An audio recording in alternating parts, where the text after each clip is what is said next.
Welcome to Brilliantly British. My name is Lawrence and today I'm going to show you how to make a bubble and squeak. So, as I show you how to make it, sit back, relax, with a cup of tea in hand, putting your feet up too, and enjoy this episode. Oh, and don't forget to subscribe. Whenever the leftovers from a traditional Sunday roast consists of cabbage and potatoes, the people of Britain historically, being resourceful, conjure up a meal out of what some would normally discard.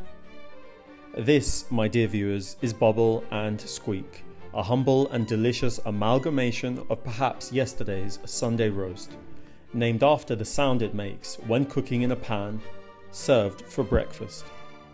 In this episode, we'll be showing you how to enjoy this fantastic dish with some extra trimmings before giving you the verdict at the end.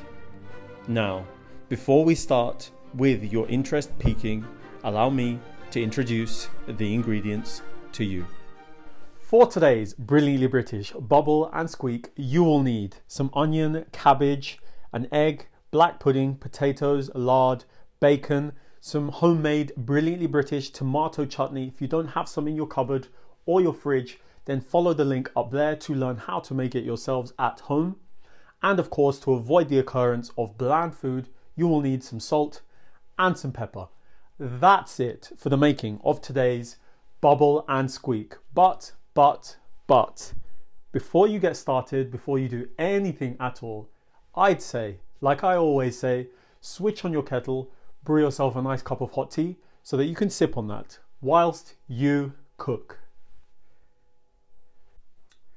Now, you and I both know that this dish requires mashed potatoes. So off camera, I peeled and boiled some potatoes ready for mashing later on.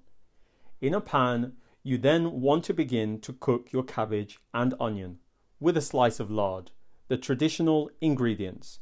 You can of course use butter alternatively. Season the contents with salt, and I'll finally add some of the starchy water from the potatoes before covering with a lid to freem over a medium-high heat. Stir the contents of the pan occasionally. Have a sip of tea to relax. Use the opportunity to subscribe and click the like button if you haven't already done so. Thank you. The vegetables are just about ready with a minute amount of liquid in the pan. And so now I'll switch off the heat, ready for the next step, which will first involve straining my potatoes before beginning to mash. The texture of your mash is totally up to you, as you can either have it smooth or coarse in texture. Either way, at some point, dash in a knob of lard, mix your cabbage and onions, seasoning too with salt and pepper to taste. Perfect. Now for some TTT. Then, in a cold pan, lay out rashers of bacon without switching it on just yet.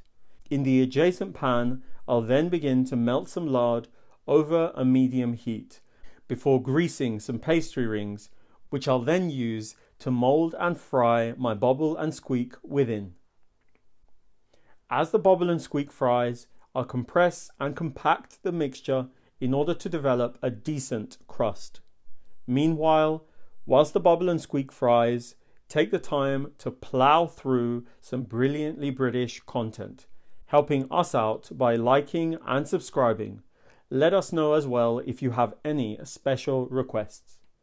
Okay, having kept one eye on the pan, I'll then flip these over and carve them out of the rings before allowing them to fry on the other side. Now would also be the right time to begin cooking your bacon. For the sake of presentation, I roughly chopped my black pudding and then reshaped it in my pan within a pastry ring before leaving it to fry. The bacon is doing a stellar job of crisping, and at this stage I'll remove my bubble and squeak from my pan before flipping my black pudding over. With my bacon ready, I'll then remove it from my pan before removing my black pudding also. I'll now begin to fry my egg, particularly the egg white first, giving it ample time to brown before placing my yolk a minute or two afterwards. Off camera, I arrange the contents nicely in a bowl, and at this point we'll top it all off with my fried egg, leaving us with just the sauce to attend to. Now, calling upon the pan in which the bacon was fried within, utilizing the caramelization and fat in the pan, pour in some tomato chutney with a splash of water and heat up quickly over a high heat, making sure to stir constantly but not at the cost of your hydration. Anyway, with the pan deglazed and your sauce now hot, transfer it to a sauce boat, take a deep breath, smile, for I believe it is now time for tasting, tasting, tasting. All right, are you ready? Are you steady? I'm going to drizzle my sauce on top of this beautiful looking dish, and then in 3, 2, 1.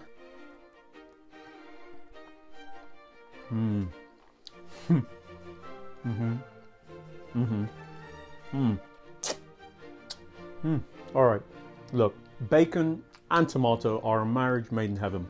This chutney, homemade Brilliantly British chutney, is fantastic, if I may say so myself. The bacon is crispy, and then when you cut in to the egg, the black pudding, and the bubble and squeak at the bottom, first thing that hits you is the richness of the yolk.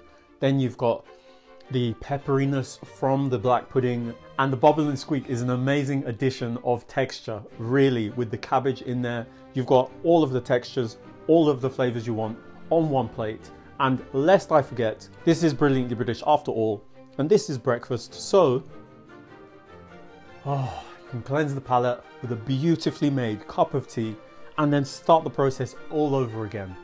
Look, whatever you do in the not too distant future, you have to try this dish. Please, please, please. Thank you all for allowing me to show you how to make a bubble and squeak.